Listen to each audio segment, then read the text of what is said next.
So আমরা একদম basic থেকে ব্যাপারগুলি স্টার্ট করি। যারা এগুলি কিছুটা অংশ জানেন তারা তাদের একটু রিভিশন হয়ে যাবে, যারা এগুলি জানেন না তারা এখান থেকে দেখেন। আমরা যে কোনো একটা টিউটোরিয়াল সাইট থেকে ফলো করে, দ্যাট মিনস একটা বইকে ফলো করে তো ওখান থেকে চ্যাপ্টার বাই চ্যাপ্টার করতে হয়। আমরা যে কোনো ওয়েবসাইটকে ফলো করতে পারি। এখানে আমি একটা ওয়েবসাইটকে ফলো করছি, দ্যাট ডাজন্ট মিন যে আপনাদেরকে এরকম ওয়েবসাইটই ফলো করতে হবে। আপনারা পছন্দসই অন্য ওয়েবসাইটে ফলো করতে পারেন, কোনো সমস্যা নেই।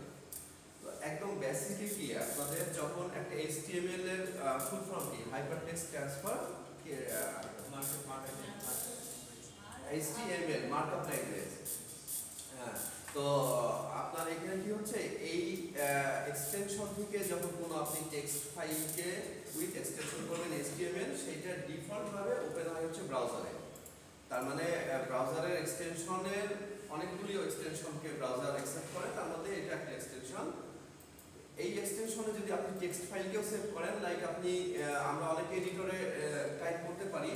আমরা যদি নর্মাল নোটপ্যাড, ওয়ার্ডপ্যাড অথবা নোটপ্যাড প্লাস প্লাস এরকম কোনো এডিটরের মধ্যেও, মানে যেখানে সিম্পল টেক্সট লেখা যায়, ওই রকম কোথাও যদি কন্টেন্ট লিখে এটাকে যদি .html আকারে সেভ করি, তাহলেও সেটা নেক্সট ব্রাউজারে ওপেন হয়।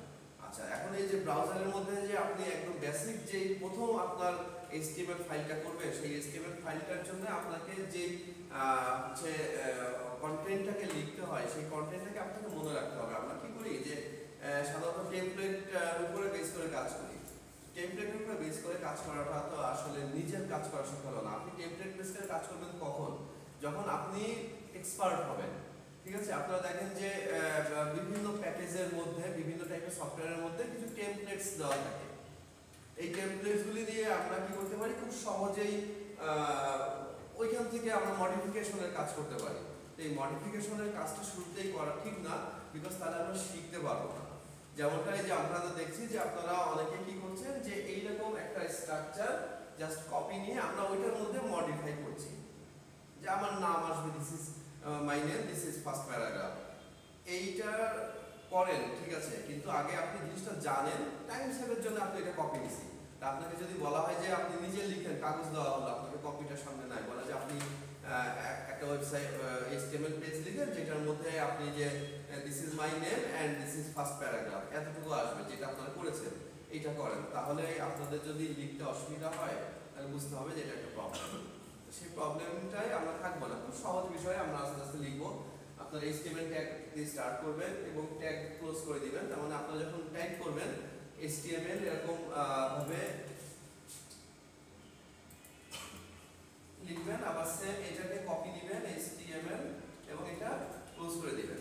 তো যখন আপনারা এই একই জিনিস দুইবার লিখছেন, এইটাকে তারপরে মাঝে এইটাকে দিয়ে নিচে নামাই দিবেন, মাঝখানে এবার কন্টেন্টটুকু আসবে, তাই না? তার মানে আমরা ফার্স্টে কি লিখেছি, যে .html লেখার পরে HTML এবং HTML এইটা পরপর দুই লাইনে লিখছিলাম, মাঝে ফাঁকা করে দিয়েছি। যেরকমটা আপনারা যে প্রোগ্রামিং এ করে আসছেন, প্রোগ্রামিং এ আপনারা যখন ব্র্যাকেট ওপেন করেন আর ব্র্যাকেট যখন ক্লোজ হয়, তো মাঝখানে অংশটাকে আপনারা গ্যাপ করে নেন। গ্যাপ করে নিয়ে ওইখানে আপনি কন্টেন্ট লিখেন প্রয়োজন মতো। তাহলে আমাদের HTML লিখতে হবে। তারপরে হেড এর মধ্যে কি আসে, হেডিং যেটা দিবেন আপনি, হেডিং এর মধ্যে আমরা লিখতেছি যে কি পেজের টাইটেল, যে মানে হেডিং এর মধ্যে আমরা দিচ্ছি কি পেজের টাইটেলটা আসছে, এবং টাইটেলটা কি, টাইটেলটা যে একদম উপরে যে এখানে যে লেখাটা আসে আপনার, সেটা হচ্ছে পেজের টাইটেল। তারপরে হেডটাকে ক্লোজ করে দিয়ে আপনি বডি পার্ট শুরু করছেন। বডি পার্টের মধ্যে হেডার 1, হেডার 2, হেডার 3 এরকম করে বিভিন্ন হেডার আছে। সাইজ 1, হেডার 1 হচ্ছে বড়, তারপরে হেডার 2 ছোট, তারপরে এইভাবে আর কি ফন্ট সাইজের ডিক্রিমেন্ট হয়। তারপরে আপনি দেখেন যে হেডার এখানে ওপেন করেছিলাম, হেড এখানে ক্লোজ করেছি। তারপরে এখানে আপনার বডি ওপেন করে বডির মধ্যে দেখেন বডি এখানে ক্লোজ হচ্ছে, এবং লাস্টে একদম লাস্টে HTML-টা ক্লোজ হয়েছে। এই স্ট্রাকচারটুকু মনে রাখতে হবে যে আমরা ফার্স্টে কি নিচ্ছি, HTML নিচ্ছি, তারপরে হেড নিচ্ছি, হেডটাকে জায়গা মতো ক্লোজ করছি, তারপরে বডি নিচ্ছি, বডির মধ্যে যা যা দেওয়ার এটা দিয়ে বডিটাকে ক্লোজ করছি, এবং অ্যাট দ্য এন্ডে HTML-টাকে ক্লোজ করছি। তাহলে এই ওপেন আর ক্লোজ প্রত্যেকটা কিন্তু পেয়ার আছে। তার মানে যেটা ওপেন করে আসছেন ওইটারই ক্লোজের জন্য একটা স্ল্যাশ শুধু ইনক্লুড করতে হয়। এইবার এইটাকে যদি আপনি এটার সাথে CSS কে ইনক্লুড করতে চান, CSS কে কিভাবে ইনক্লুড করা যায়? মনে করেন যে আপনারা যে লিখেছেন, এই সিম্পল এড্রেসটা লিখেছেন, এটা লিখে হচ্ছে যে আমরা এটা যদি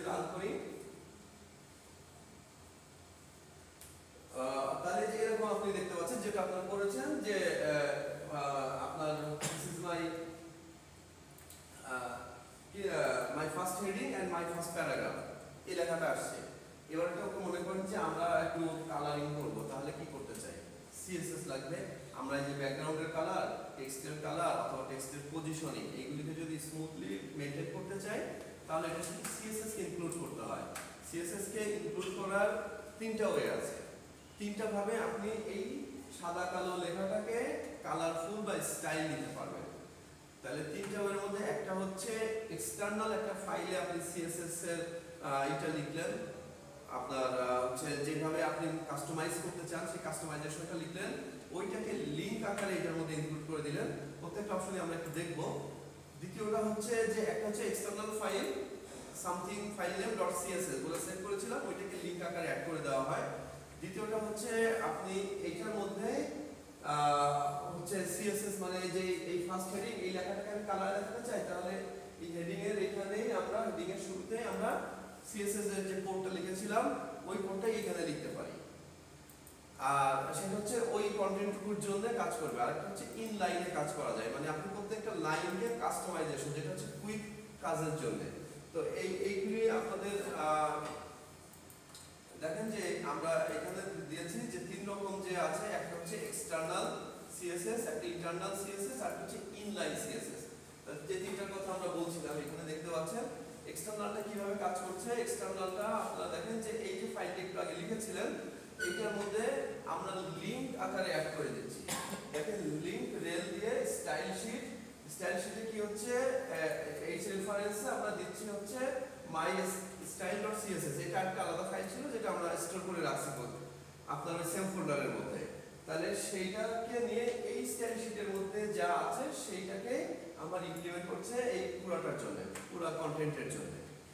আর সেকেন্ড আরেকটা ওয়েতে করতে পারেন যেটা হচ্ছে দেখেন এই যে মাই স্টাইল সিএসএস এর মধ্যে কি লিখেছিলাম সেটা দেখতে পাচ্ছেন যে বডিতে কি করব, ব্যাকগ্রাউন্ড কালার দিছি লাইট ব্লু, আর হেডারে দিয়েছি কালার নেভি, মার্জিন লেফট থেকে 20 পয়েন্ট আপনার হচ্ছে এই থাকবে আর কি। তো লেফট সাইড থেকে 20 পয়েন্ট গ্যাপে থাকবে, মানে ওই পাশটা তো লেফট, ওইখান থেকে 20% 20 পয়েন্ট পিক্সেল গ্যাপে থাকছে। এতটুকু মাই স্টাইল সিএসএস এর মধ্যে লেখা ছিল যেটাকে আমরা ওইখানে ইনক্লুড করেছি।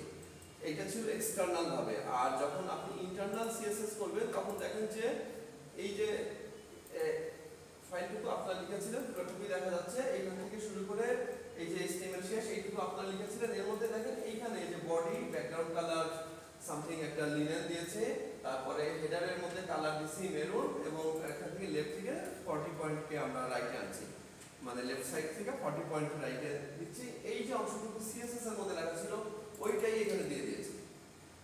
তাহলে এটা হচ্ছে ইন্টারনাল, ওইটা ছিল এক্সটার্নাল, দিস ইজ ইন্টারনাল। দেখেন বাকি অংশ সব ঠিকই আছে, যে হেড এখানে ক্লোজ হয়েছে, বডি শুরু হয়েছে, বডি এখানে শেষ হয়েছে, এবং HTML ক্লোজ হয়েছে, বাকি যা ছিল সব সেম আছে। আর থার্ড ওয়ান হচ্ছে আপনাদের ইনলাইন সিএসএস, যেটা কি করবে দেখেন যে আমাদের হেডার যে আমরা লিখেছিলাম যে this is a heading, H1 দিয়ে লিখেছিলাম দিস ইজ এ হেডিং, এইখানে আমি ডিরেক্ট লিখে দিচ্ছি স্টাইল। এখানে লেখার ফরম্যাটিং আবার খেয়াল রাখতে হবে যে ইকুয়াল টু দিয়ে ডাবল কোটের মধ্যে কালার কোলন দিয়ে আপনি কালারের নেমটা দিচ্ছেন, তার মানে colour colon blue text align centre. তাহলে এই টেক্সটটা এটা যখন আপনি রান করবেন এই টেক্সটটা মাঝামাঝি যেই আমার ব্রাউজারে আসবে ওটার মাঝামাঝি আসবে, দ্যাট ইজ সেন্টার।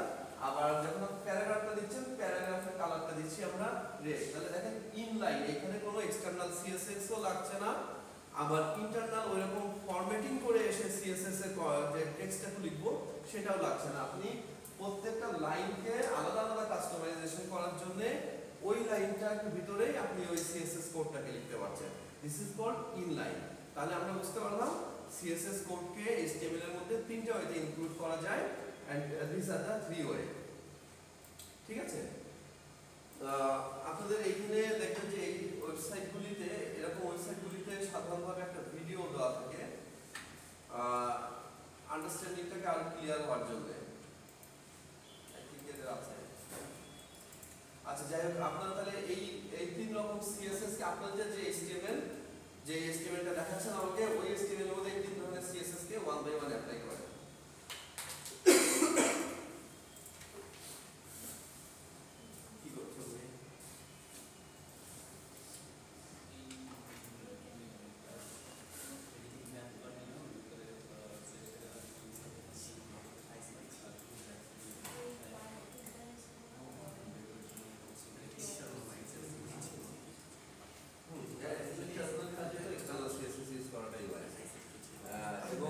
এক্সপার্টরা সব ক্ষেত্রে সব রকম মিক্স আপ করে পড়ে। এখন হঠাৎ করে মাঝখান থেকে আমার একটু কাস্টমাইজেশন দরকার, তো ওইটা সিএসএস এর মধ্যে আবার ঘাটাঘাটি করতে গেলে দেখা যাচ্ছে যে বেশি ঝামেলা হচ্ছে, ওইটা আমি ইনলাইন করে দিতে পারি, ইনলাইন করে দিতে পারি।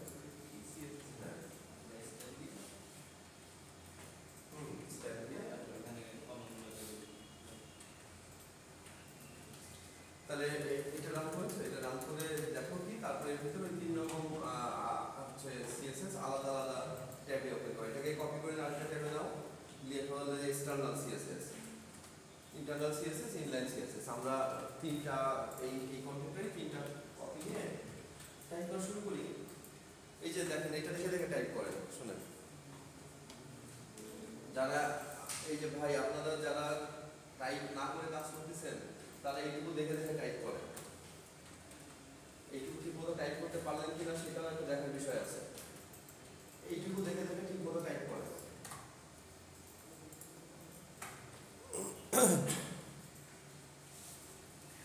নোটপ্যাডে লিখতে পারেন, ভিজুয়াল স্টুডিও আছে, যে কোনো জায়গায় লিখতে পারেন, বা দেখে দেখে টাইপ করেন। পরে আপনারা এক্সপার্ট হয়ে যাবেন যখন, তখন অনেক কপি পেস্ট করে কাজ করতে পারবেন। বাট এখন কপি পেস্ট করে কাজ করা যায় সময় না। ওই যে দেখেন করতেছে, আপনি লিখেন, অনেক লাইন কোড লিখেন, বাট সেটা লিখে করেন।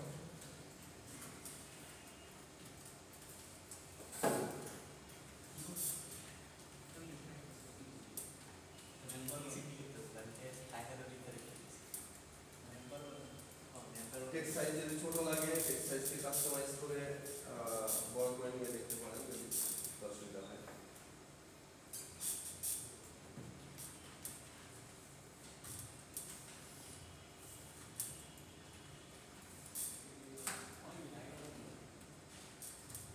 হ্যাঁ, তোমরা হয়ে যাবে এখন প্রোগ্রামার, তোমাদেরকে এখন ওই HTML CSS করতে ভালো লাগবে, তারপরে কিছু করার নাই, সবই শিখতে হবে।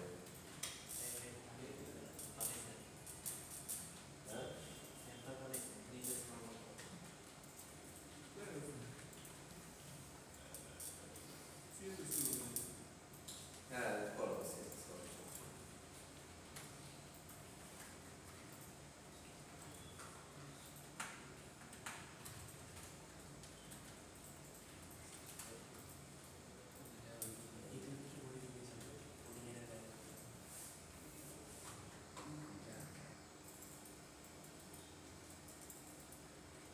তো এবার দেখেন কিছু HTML এর এলিমেন্টস আপনারা যেখানে কাজ করছিলেন, সেই এলিমেন্টস এর কথা যেমন বলা হচ্ছিল, HTML দেখেন যে আমরা ট্যাগ নেম দিয়ে তার ভিতরে কন্টেন্ট যেটা দিই সেই কন্টেন্ট টুকুকে দেই, এটা একটা এক ধরনের এলিমেন্ট।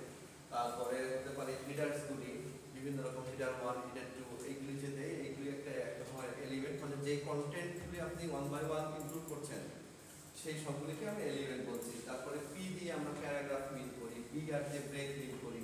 তো এইগুলি হচ্ছে আপনাদের এলিমেন্টস। এই এলিমেন্টসগুলিকেও আমরা যেরকমটা দেখলেন ওর ভিতরে ইমপ্লিমেন্ট করি।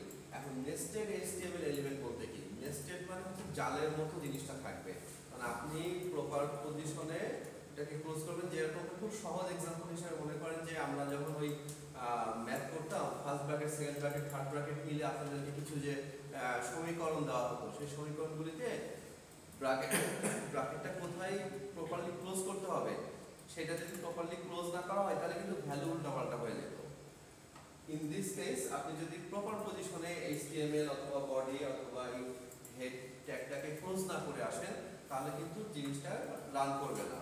তাহলে এই যে প্রপার মতো এলিমেন্টগুলিকে প্রপার পজিশনে ক্লোজ করে আসা সেটাও কিন্তু একটা জরুরি বিষয়। এরপরে দেখেন যে আমাদের এইখানে অ্যাট্রিবিউটস আছে কিছু। All HTML element can have attributes that provide additional information about elements. যে এলিমেন্টস গুলি নিয়ে একটু আগে কথা বলছিলাম ওইগুলির ব্যাপারে আপনাকে অ্যাডিশনাল হচ্ছে ই করবে, আপনার অ্যাট্রিবিউটস গুলি অ্যাডিশনাল ইনফরমেশন ওটার সাথে ইনক্লুড করবে। এবং attribute are always specified with start tag, যে স্টার্ট ট্যাগটা আছে ওইটার সাথে আপনারা এই অ্যাট্রিবিউট করবেন। এবং usually come in the name or value pairs like name equal to কোলনের মধ্যে ভ্যালু, মানে নেম ভ্যালু এই পেয়ার আকারে আসবে, ঠিক আছে, মানে জোড়া সেই আসবে। যেমন মনে করেন যে এইচ রেফারেন্স যদি এইচ রেফ আপনি দেখেন যে এইচ রেফে লিখলেন, এই যে দেখেন ভ্যালু পেয়ার এ ট্যাগটা দিচ্ছেন যে এ ট্যাগ ডিফাইন্স এ হাইপারলিংক। আপনি একটা হাইপারলিংক ইনক্লুড করতে চান আপনার ওয়েবসাইটের মধ্যে, তাহলে এইটা একটা ওয়েবসাইট https ওয়েবসাইটের অ্যাড্রেসটা কি করবেন, আপনারা যখন যে ওয়েবসাইটটাই ইনক্লুড করতে যাচ্ছেন, মানে ওয়েবসাইটের মধ্যে মেন হোম পেজ না দিয়ে আপনি যদি ওয়েবসাইটের মধ্যে কোনো ভিতরের পেজে দিতে চান, তাহলে সেই পেজটা আগে ওপেন করে ওইখান থেকে লিংকটা কপি নিয়ে নেবেন ব্রাউজার থেকে, দেন সেই লিংকটা হচ্ছে এখানে পেস্ট করে দিবেন। আদারওয়াইজ দেখা যাচ্ছে যে আপনার প্রপার যেইখানে যেই পেজটাকে দেখাতে যাচ্ছে ওইটা আসছে না ঠিক মতো। কিন্তু এইখানে আপনাকে এই অ্যাট্রিবিউটের মধ্যে দেখেন যে এই অ্যাট্রিবিউট ওপেন হয়েছে, এই অ্যাট্রিবিউটটা ক্লোজ হচ্ছে কিন্তু এই লাস্টে এসে। তাহলে এই ক্লোজ হওয়ার আগে আপনি যখন ওয়েবসাইটটা দিবেন, ওয়েবসাইটের এইটা ক্লোজটা করবেন এইখানে, এবং তারপরে দিবেন হচ্ছে এইটা হচ্ছে আমাদের টেক্সট, মানে এইটাতে ক্লিক করলে যে টেক্সটটা আপনি দেখতে পাচ্ছেন, মানে ওইটার ব্যাকগ্রাউন্ডে যে টেক্সটটা দেখতে পাচ্ছেন ভিজিট w3 এইটা যদি লিখেন, মানে আমার স্ক্রিনে আসবে এইটা, বাট ক্লিক করলে চলে যাবে এইখানে। তো এইটা হচ্ছে আপনার একটা হচ্ছে ফ্রন্ট ভিউতে টেক্সট নিবে আপনাকে, মানে আপনি দেখতে পাবেন এই লেখাটা। এবার এটার মধ্যে যদি আপনি স্টাইল দিয়ে যে স্টাইল যে আপনি বড় করলেন, কালার করলেন বা ডিফারেন্ট টাইপের ফন্টে দিলেন, সেটা এই লেখাটাকে দিলেন। যখনই আমরা এই লেখাটায় ক্লিক করব তখন চলে আসবে এটা। আমরা যদি একটুকে ট্রাই করে দেখি, মনে করেন যে এই লাইনটুকুই দেখেন লেখা আসছে যে যেহেতু এটা লিঙ্ক বাই ডিফল্ট এই জন্য ব্লু কালারে আসছে। আপনারা চাইলে এইটার স্টাইল চেঞ্জ করতে পারেন। উপরের অংশটুকু তো আমাদের ছিল। এখন যদি আমরা এটাকে ক্লিক করি তাহলে দেখেন যে কোন ওয়েবসাইটে আসছে, ওই যে ওয়েবসাইটের লিংকটা পেয়ে দিয়েছিলাম, এই লিংকটার সাথে কাজ করে এইখানে চলে আসতেছে।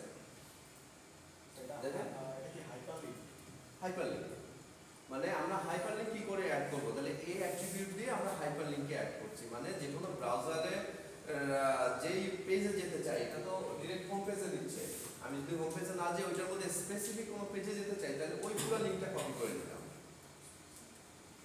ঠিক আছে, এখন মনে করেন যে আপনি একটা ওয়েবসাইটে ঢুকেছেন, ঢুকে ওইটার হোম পেজ না দিয়ে ওর মধ্যে কোনো একটা মেনু, তার আন্ডার সাব মেনুটা ওইটা আপনি এই লিংকের সাথে অ্যাটাচ করে দিতে চান, তাহলে আমরা এইভাবে এই হচ্ছে এই অ্যাট্রিবিউটটি স্টার্ট করব। তারপরে এইচ রেফারেন্স দেখেন এই অ্যাট্রিবিউটটি স্টার্ট করে এইচ রেফারেন্স, তারপর ইকুয়াল টু দিয়ে ডাবল কোটের মধ্যে ওয়েবসাইটের যেই লিংকটা ওইটা পেস্ট করে দিবেন। তারপরে এই অ্যাট্রিবিউটের অ্যাঙ্গেলটা ক্লোজ করবেন, তারপরে টেক্সট দিবেন, যে টেক্সটটা আপনি দেখাতে চান। যদি এখানে টেক্সট কিছু না দেন তাহলে এইটাই হয়ে থাকবে, এই লেখাটা হয়ে থাকবে আপনার। যদি চান যে না ওয়েবসাইটের নামটাই দেখা যাক, কিন্তু ওয়েবসাইটের কি হয়, আমরা তো মেইন পেজটার লিংক দেই না, আমরা সাধারণত ভিতরে কোনো একটা পেজের লিংক দেই, তো সেই পেজের লিংকটা বেশ অনেক বড় হয়ে যায় এবং ওইটা দেখতে ভালো দেখা যায় না। দ্যাটস ওয়াই সো আমরা যদি এতটুকুকে বাদ দিতে চাই, এতটুকুকে বাদ দিতে পারি, এবং এই ট্যাগটা ক্লোজ করা আপনারা এখানে ক্লোজ করবেন। ঠিক আছে, তাহলে এরকম একটা লিংক, যে কোনো একটা লিংক আপনারা ইউটিউবের নিচে অ্যাড করেন, যেটুকু করেছেন তার নিচে এরকম একটা লিংক অ্যাড করেন।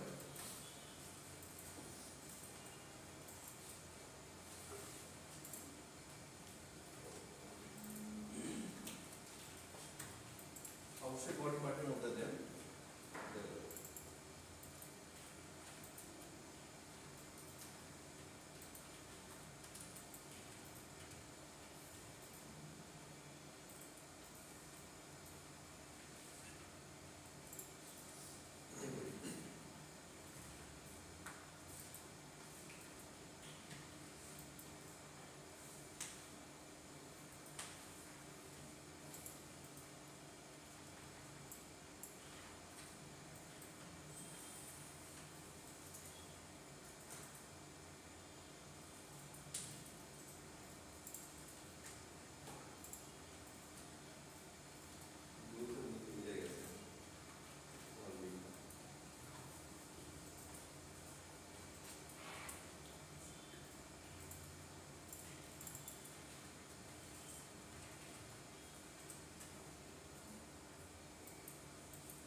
হয়েছে না, লিঙ্কটাকে সিএসএস এর মাধ্যমে পজিশনিং করে দিতে হবে।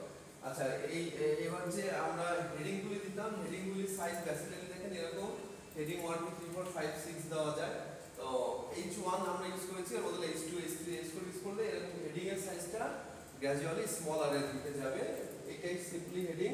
তো আপনারা হেডিং এর প্র্যাকটিস করার সময় যে এরকম H1 হেডিং 1 লিখে আবার H1 টা একটা ক্লোজ করে দিয়ে এইভাবে হেডিং গুলিকে আপনারা প্র্যাকটিস করে দেখতে পারেন যে এই সিমিলার এরকম যদি করেন তাহলে আপনারা উপরের যে ইমেজটা দেখতে পাচ্ছেন মানে ডিফারেন্ট হেডিং ডিফারেন্ট টাইপে আমরা লিখেছি একই একটা লাইন লিখে কপি করে জাস্ট 1 এর জায়গায় 2 2 এর জায়গায় 3 এইভাবে করে দিতে পারেন। তাহলে আপনাদের কোন হেডিং এর সাইজটা কত বড় সেটা আপনার আইডিয়া থাকবে। তাহলে আপনি যখন করবেন কোন একটা টেক্সট লিখবেন, ওটা প্যারাগ্রাফের টাইটেলটা দিবেন, তারপরে তো নরমাল টেক্সট লিখবেন। মনে করেন যে 4টা পয়েন্ট আপনি ডিসকাস করবেন একটা ওয়েবসাইটে একটা পেজের মধ্যে, তাহলে আপনার টাইটেলগুলি যখন দিবেন তার নিচে নরমাল টেক্সট দিবেন। তো নরমাল টেক্সটের উপরে আপনার হেডিং এর সাইজটা যদি আপনার নলেজে থাকে তাহলে আপনি দ্রুত ওইটাকে নিয়ে আর তখন টাইম ওয়েস্ট করতে হবে না যে একবার হেডিং 3 দিলেন দেখলেন যে ছোট হয়ে গেল, তারপর আবার দিলেন হেডিং 4 আরো ছোট হয়ে গেল। তো এইভাবে আমরা হেডিংগুলির সাইজগুলিকে একটু জাস্ট আইডিয়া রাখবো। আর যদি আপনি আরো বিগার হেডিং দিতে চান তাহলে হেডিং এর মধ্যে এরকম স্টাইল অ্যাড করে দিবেন যেখানে আপনারা ফন্ট সাইজ উল্লেখ করে দিতে পারেন। ফন্ট সাইজগুলি কি হয় আমরা পয়েন্টে হয়। তা হচ্ছে আপনি যখন ফন্ট সাইজটাকে উল্লেখ করে দিবেন তখন হেডিংটা আপনি মনে করেন আরো বড় হেডিং বা চাচ্ছি যে নরমাল H1 দিলে আমার যে সাইজ আসছে তার চেয়েও বড় হেডিং চাচ্ছি, তাহলে আপনি এখানে ফন্ট সাইজ H1 আমরা তো মানে হেডিং 1 তার মধ্যে স্কাই ইকুয়াল টু ডাবল কোটের মধ্যে ফন্ট সাইজ কোলন দিয়ে ফন্টের সাইজটা px দিবেন, এত px দিয়ে হেডিংটা ক্লোজ করবেন হেডিং 1 এবং হেডিং 1 এর ফাইনালি ট্যাগটাকে ক্লোজ করে দিবেন, মানে অ্যাঙ্গেলটাকে ক্লোজ করবেন পরে হেডিং 1 লিখে এটাকে। তাহলে এটা আপনাকে কি করছে নরমাল হেডিং টাই যা আসতো তার চেয়ে আরো অনেক বড় বা আরো স্পেসিফিক। আপনার এটা তো আসছে আপনি চাচ্ছেন যে চেকে আরেকটু নির্দেশ করতে স্পেসিফিক ভাবে, তাহলে সেটা তো করা যাচ্ছে না, আপনি হেডিং 2 তে গেলে বেশ ছোট হয়ে যাচ্ছে। ফন্ট সাইজ দেওয়া মানে আপনি আরো স্পেসিফিক ভাবে এটাকে কাস্টমাইজ করতে পারবেন। তো স্যার এই পিক্সেলের হিসাবটা করব যে কত পিক্সেলে কতক্ষণ পর্যন্ত। আচ্ছা, মাইক্রোসফট ওয়ার্ড থেকে আপনি দেখে নেবেন যে একবার ধারণা থাকলেই হচ্ছে মাইক্রোসফট ওয়ার্ডে ওপেন করে আপনি দেখলেন যে ফন্টের সাইজটা ওইটাই পিক্সেল। ঠিক আছে, মাইক্রোসফট ওয়ার্ডে ফন্ট আপনি একটা টাইপ লিখলেন, কিছু লাইন লিখলেন, লেখার পরে ওইটার ফন্ট সাইজটা ওইখান থেকে চেঞ্জ করা তো জানেনই। ওইখান থেকে দেখবেন যে আমার 60 পয়েন্ট মানে কত বড় ফন্ট আসে, বুঝতে পারছেন? দেখেন আমি ওয়ার্ডে দেখাই।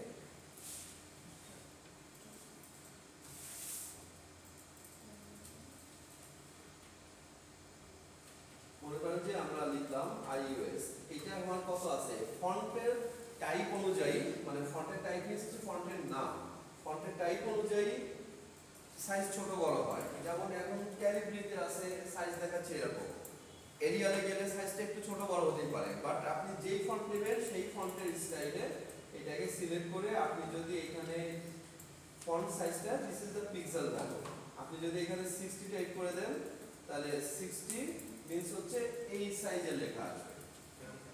ঠিক আছে, এইটাই হচ্ছে পিক্সেল ফন্ট।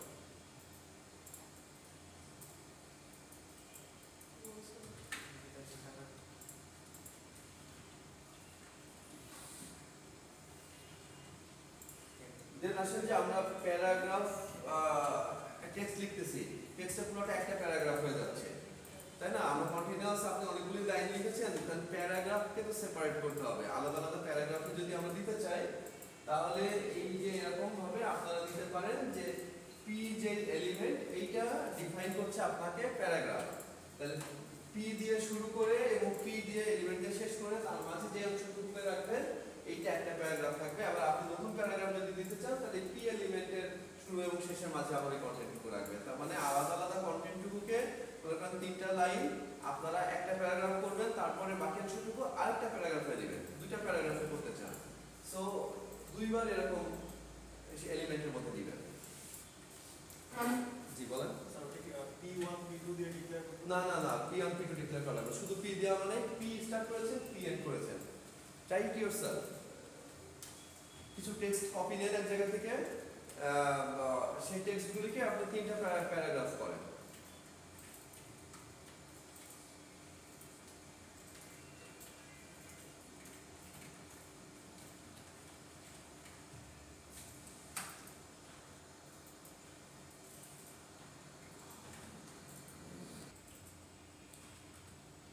আরেকটা জিনিস খেয়াল করেন যে যখন আমরা এই যে 3 ধরনের হচ্ছে সিএসএস ইমপ্লিমেন্ট করার ওইটা বললাম, এইটার মধ্যে থেকে কার উপরে কে প্রাধান্য পাবে? মনে করেন আমরা তো এক্সটার্নাল সিএসএসটা কি করে, এক্সটার্নাল সিএসএস তো আমার টোটাল পেজটাকে উপরে ইমপ্লিমেন্ট হবে, আর ইন্টারনাল সিএসএস এবং হচ্ছে ইনলাইন সিএসএস এই দুইটা তো আমার সরাসরি HTML কোডের মধ্যে। তাহলে কোনটা আগে কাজ করবে কোনটা পরে কাজ করবে, এরকম যদি আপনারা জিনিসটা দেখতে চান তাহলে মনে করেন মাল্টিপল স্টাইল শিটের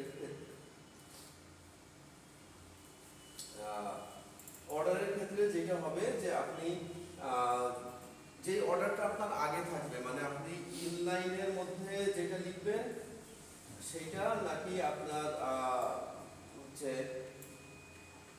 ইনলাইনের মধ্যে যেটা লিখবেন, নাকি যে এইখানে ধরেন আপনি ফার্স্টে লিখেছেন হচ্ছে ইন্টারনাল যে কমান্ডগুলি, তারপরে আবার ইনলাইনে দিচ্ছেন, তাহলে যেটা পরে পাবে সেটাকে কাজ করবে।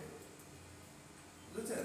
যে আমরা কিছু ইনলাইন, আমি একটা এক্সাম্পল এখানে খুঁজছিলাম, একটা এক্সাম্পল আছে এরকম যেটার মধ্যে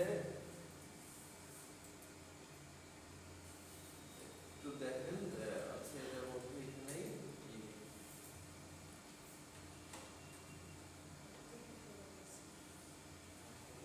ইনলাইন তারপর multiple style sheet.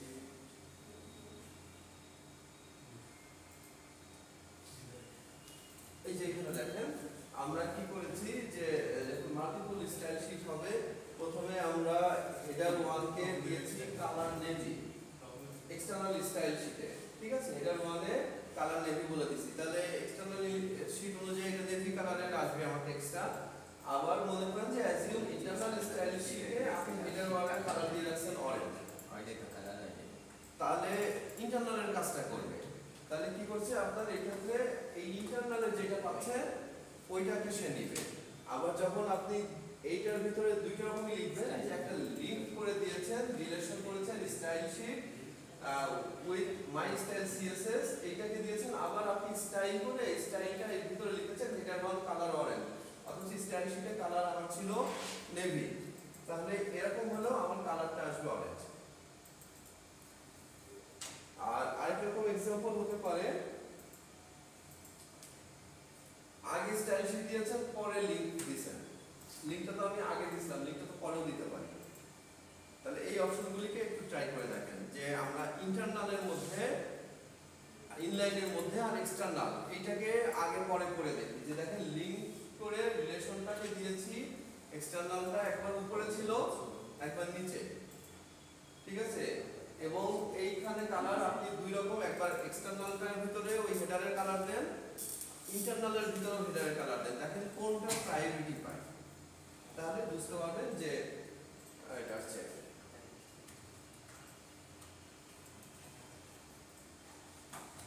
Cascading order বলছে যে all the styles in a page will cascade into a new virtual style sheet by the following rules. এই রুল ফলো করে করবে।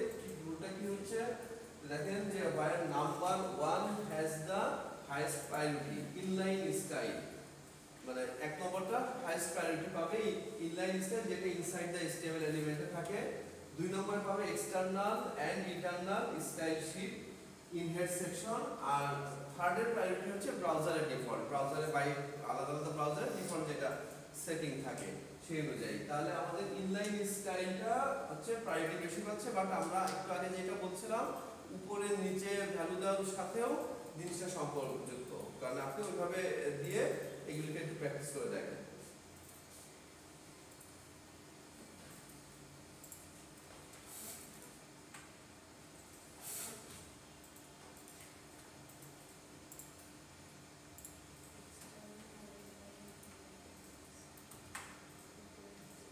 অনেক সময় আমরা কাজের সুবিধার্থে দেখা যাচ্ছে অনেক লাইন কোড যখন লেখা হয়ে যায়, কোন অংশটাই কোন কোড ছিল সেটা আমাদের একটু মনে রাখার জন্য কমেন্ট লিখে রাখার প্রয়োজন হয়। তো প্রোগ্রামিং ল্যাঙ্গুয়েজগুলিতেও আপনারা এরকম কমেন্ট লিখেন, যেটা HTML এর মধ্যেও কমেন্ট লেখা যায়। যখন আপনারা সিঙ্গেল লাইন কমেন্ট লিখতে চান তখন এইভাবে স্ল্যাশ স্টার দিয়ে কমেন্ট লিখে আবার স্টার স্ল্যাশ দিয়ে ক্লোজ করে দিবেন। তার মধ্যে যা থাকবে এইটা তখন আপনার সিঙ্গেল লাইন কমেন্ট হয়ে যাবে, মানে এইটা সিঙ্গেল লাইন কমেন্ট হয়ে গেল, তাই কোডটা এক্সিকিউট করছে। আর যখন আপনারা কি করবেন যে হচ্ছে কোনো একটা মানে লাইনের পাশে কমেন্টটাকে রাখতে চাচ্ছেন যে এই লাইনটা কি মিন করছে, তখন আপনারা এরকম ভাবে পাশে কমেন্ট দিয়ে দিতে পারেন। ইভেন সেম কমেন্টে এরকম কোডের মাঝখানেও রাখতে পারেন। স্ল্যাশ স্টার যা লিখবেন লিখে আবার স্টার স্ল্যাশ, মানে স্ল্যাশ স্টার স্টার স্ল্যাশের মাঝে যা থাকবে এটাকে যে পজিশনে রাখেন, আপনি লাইনের উপরে রাখেন, লাইনের পাশে রাখেন, অথবা মাঝামাঝি কোথাও বসান, যে কোনো জায়গায় সেটা কমেন্ট হিসাবে কাজ করবে। মাল্টিপল লাইন যদি কমেন্ট হয়, কমেন্টটা যদি একটু বড় হয় টেক্সট, সেক্ষেত্রে অথবা আপনি একটা পার্ট অফ কোড এইটাকে আপাতত ডিসেবল রাখতে চান, ডিসেবল রাখতে চাইলে আমরা ওটাকে মুছে না দিয়ে কমেন্টে কনভার্ট করে দিতে পারি। তার মানে মাল্টিপল লাইন কোডকে আমি যদি কমেন্ট করে দিতে চাই, সেক্ষেত্রেও আপনি শুরুতে এবং শেষে দেখেন স্ল্যাশ স্টার, তারপরে যতগুলি লাইন থাকে তার শেষে আবার স্টার স্ল্যাশ দিয়ে দিলে এই মাঝের লাইনগুলি কমেন্ট হয়ে গেল। আবার যখন আপনি ওই কমেন্টের এই অংশটুকু মুছে দিবেন তখন ওইটা আবার অ্যাক্টিভ কোড হয়ে যাবে। সিঙ্গেল লাইনেও আমরা যেভাবে অ্যাপ্লাই করব, লাইনের মাঝামাঝি অ্যাপ্লাই করতে পারি, লাইনের শুরুতে, প্যারাগ্রাফের শুরুতে, ইভেন পার্ট অফ কোডকে আমরা যদি কমেন্ট হিসাবে ব্লক রাখতে চাই সেটাকে আমরা করতে পারবো।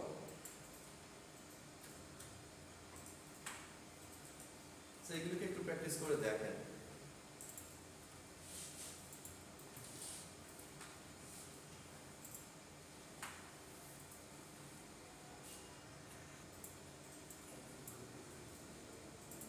একটা পেজ করলেন, পেজটা ব্যাকগ্রাউন্ডে যদি আপনারা মনে করেন যে কোনো একটা ইমেজ দিব, তাহলে সেই ইমেজটাকে প্রথমে ওটাকে ট্রান্সপারেন্সিটাকে একটু কম করে দিতে হয়, কারণ আপনি ট্রান্সপারেন্ট যদি কম না করে নেন ইমেজটার কারণে টেক্সটটাকে পরিষ্কার বোঝা যাবে না। তাহলে ব্যাকগ্রাউন্ড কালারগুলি আমরা চয়েস করার সময় কালারগুলিকে একটু লাইট কালার চুজ করব। যদি ব্যাকগ্রাউন্ডে কোনো আপনি টেক্সচার দিতে চান, টেক্সচারও অ্যাড করতে পারেন, কোনো ইমেজ দিতে চাইলে ইমেজগুলিকে ট্রান্সপারেন্সি কম করে একটু লাইট কালারের করে নিয়ে দেন ব্যাকগ্রাউন্ডে দিলে টেক্সটটা পরিষ্কার বোঝা যায়। ইন সাম কেস টেক্সটের কালার যদি চেঞ্জ করা লাগে, দেখা যায় সব ক্ষেত্রে যে কালো কালার টেক্সট থাকবে এরকম না, টেক্সটটাকে যদি হোয়াইট কালার করলে ওইটা পিকচারের মধ্যে ভালো মতো বোঝা যায়, তাহলে আমরা সেটাও করতে পারি। তো দেখেন যে এখানে যেরকম আমরা হেডারের ডিভিশনের কালার চেঞ্জ করতেছি, অপাসিটি কিভাবে এখান থেকে নেওয়া যাচ্ছে দেখেন। অপাসিটি 1 মানে হচ্ছে অপাসিটি ইজ 100%। 100% অপাসিটি মানে ওই কালারটা পুরো ডার্কে থাকবে, বা ইমেজ যেটাকে দেখাবেন ইমেজটা পুরো কালার ডেপথে থাকবে, পুরোপুরি ডেপথে থাকবে। অপাসিটি ভ্যালু এইভাবে অপাসিটি কোলন 0.03 মানে 30% অপাসিটি হয়ে যাবে। 1 মানে 100%। যখন আপনি অপাসিটি একটু কম করবেন, মানে অপাসিটি কম করা মানে হালকা হয়ে যাওয়া, দেখেন অপাসিটি 1, অপাসিটি 0.6, 0.3, 0.1 মানে আমরা যত অপাসিটির ভ্যালুটাকে কম করব তত এটা হালকা হয়ে যাবে। এইটাকে কিভাবে ইমপ্লিমেন্ট করে দেখেন, ব্যাকগ্রাউন্ড কালার গ্রিন নিয়েছি, আপনারা চাইলে এখানে ইমেজে দিলে ইমেজের লিংক দিয়ে দিবেন, অপাসিটিতে আপনারা ওই ভ্যালুটাকে মেনশন করে দিবেন যে 0.1, 0.2, 0.3 এটসেট্রা। আরজিবিতে যদি এই করতে চান সেটাও করা যায়, এইখানেও ওই অপাসিটি অনুযায়ী দিতে হয়।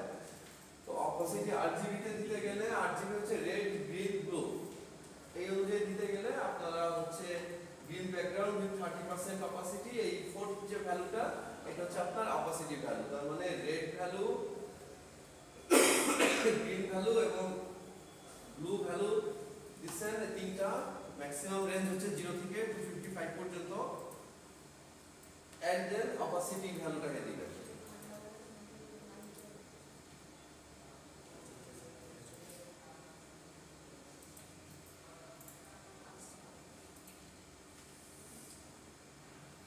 now come with different borders আপনারা লাইনের নিচে বর্ডার দিবেন বা একটা টেক্সট পার্টকে বর্ডার করবেন বিভিন্ন রকম এই বর্ডারগুলিও এগুলি সিএসএস এর মধ্যে আসে কারণ আমরা যত রকম স্টাইলিং করা সেটা করব হচ্ছে সিএসএস থেকে আর কন্টেন্ট যেটা দিব ওইটা দেব হচ্ছে এসটিএমএল থেকে এটাই তো আমাদের কনসেপ্ট তো সেক্ষেত্রে আপনি যখন এই যে বর্ডারগুলি দিতে চান এরকম বা এরকম দেখেন বক্স বর্ডার সিঙ্গেল লাইন কোন একটা কালারের বর্ডার অথবা রাউন্ডেড হচ্ছে এজ কর্নারগুলি রাউন্ডেড এরকম টাইপের বর্ডার অথবা এরকম স্টাইলের যে বর্ডার দিতে চান প্রত্যেকটা বর্ডারের জন্য আপনার এখানে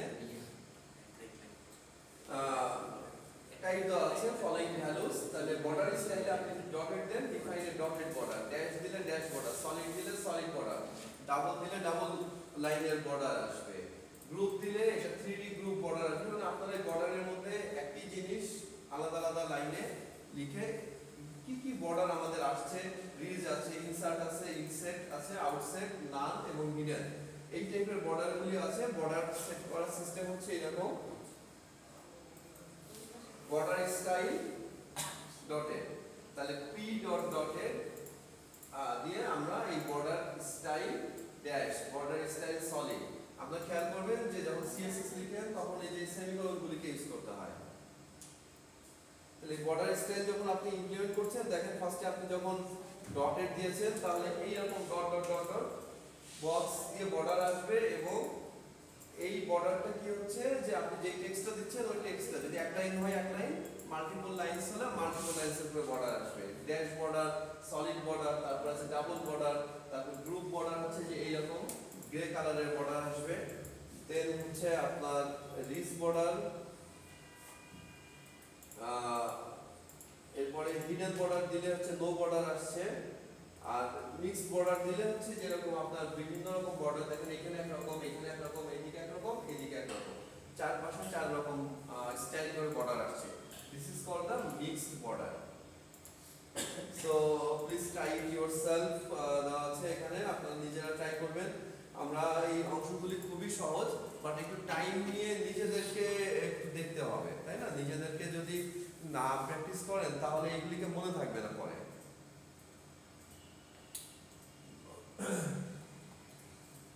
আর এসটিএমএল এর মধ্যে যেটা দেখাচ্ছিলাম যে আমাদের এটা থিওরি ল্যাব আলাদা আলাদা না হ্যাঁ থিওরি ল্যাব ইন ক্লাস একসাথে পরীক্ষা আলাদা আলাদা ক্লাস একসাথে পরীক্ষা যেরকম কি হবে ওদের একটু পজ করে দিই